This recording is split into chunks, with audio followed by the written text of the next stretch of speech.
What I like about ecological dynamics is the strength of the science and the theories behind it.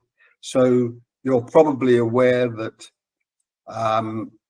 these are the main influences on the screen, the 2 bullet points: systems biology, complexity sciences, dynamical systems theory from mathematics, and ecological psychology, James Gibson's ecological psychology. I love the idea of pattern formation in nature. So you look at many systems in nature, they have an intrinsic capacity for pattern formation between the parts. So you've got these rich patterns of behavior that emerge in such large systems made up of many interacting components. Here you see 2 schools of fish showing rich patterns of behavior.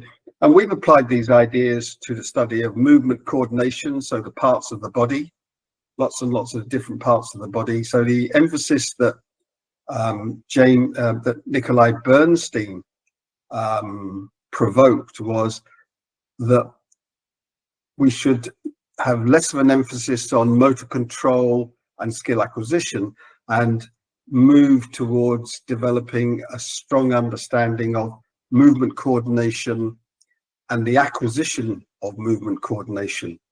And by coordination, I mean, bringing the parts of the body into a functional relationship to achieve a task goal. Here, rowing on a ergometer in a lab, studying whole body coordination. But of course, coordination can also exist in a group, a collective, like a sports team.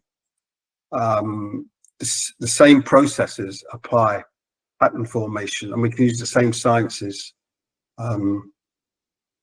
in understanding coordination. Scott Kelso, the Irish-American theorist and scientist, very clever scientist, he promoted the study of coordination and coordination processes, arguing it's probably the most important thing in life.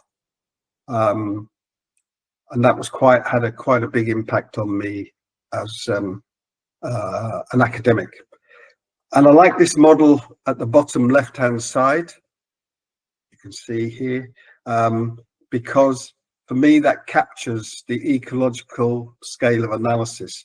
And this is very difficult to understand and appreciate in psychology, because many psychologists have focused on the mind, the brain, only as a part of the body, the central nervous system, or they focused on the environment separately, and they kept this sort of body and environment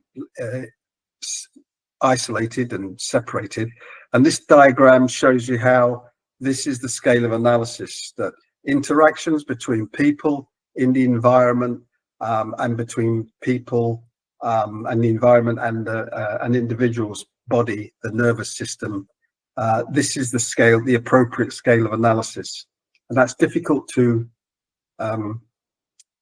understand because of traditional psychology, focused typically on the mind, the nervous system, the brain, or the environment separately. But ecological dynamics incorporates all of those components.